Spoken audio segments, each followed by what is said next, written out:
Bali, in this video ay tuturuan ko kayo kung paano mag-run ng data gamit ang Jamovi. At ang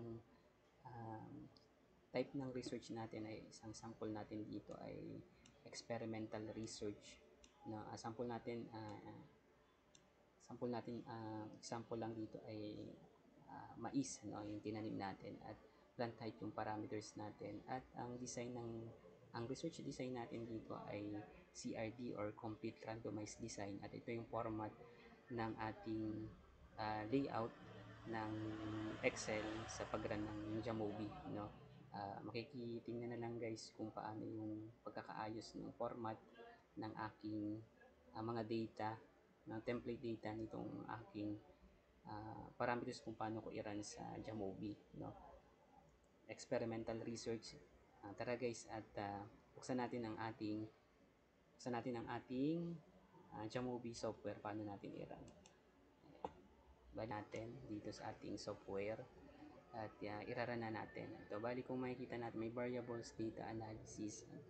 Ito yung format natin. Ito yung plant ID. Halos kung ano yung format do sa Excel ay ganitong lalabas din yun. Treatments, plant height, replications. At ang treatment natin bali tatlo. Ang treatment natin si control, fertilizer A, and fertilizer B. Tapos replicated siya ng 6 na beses, replicated siya 6 times. At ito yung mga parameters natin, yung plant height na kukunin muna natin or iraran natin dito, no, sa pagdating natin sa ANOVA. Ngayon, iraran na natin siya.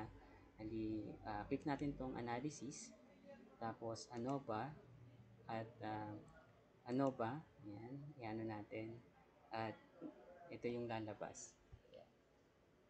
Ayan. Bali, kung nakikita natin, andito yung mga kailangan nating plant height, treatment, plant height, replication, tapos dependent variables and fixed factors. Bali, dito sa dependent variables, ang ilalagay natin dito ay yung plant height. Ayan. And ang ano natin dito is yung treatment sa fixed factors. Ayan. Bali, ang ano natin, ayan, and test analysis of variance. Ayan. ANOVA. Click ng ANOVA. Nasa kabila. Ayan. At ilagay natin dependent variable and fixed factors. Bali, ang treatment natin dito, ito lalagay natin dito sa yung dependent variables lalagay natin dito sa plant height. Click natin yon. Tapos yung fixed factors treatment lalagay natin dito. Ayan.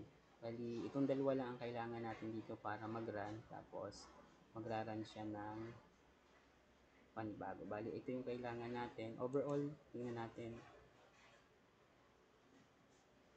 Ayan.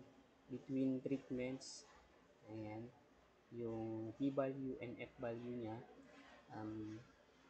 yung p-value, that is 0.05, yan, higher than 0.05, kung maano natin yan, ay not significant siya kung i-round off natin pa itong 0.06 na siya, no? Kung titingnan din natin yung assumptions, yung homogeneity and normality test, check natin ito din. Ayan, at lalabas yung homogeneity and normality test. Ayan, makikita, no? Yun. Ayan, ganyan lang kadali mag-run ng data kay Jamovi, no? At ito din yung format. Hanggang dito na lang ang video. Maraming salamat sa inyo guys.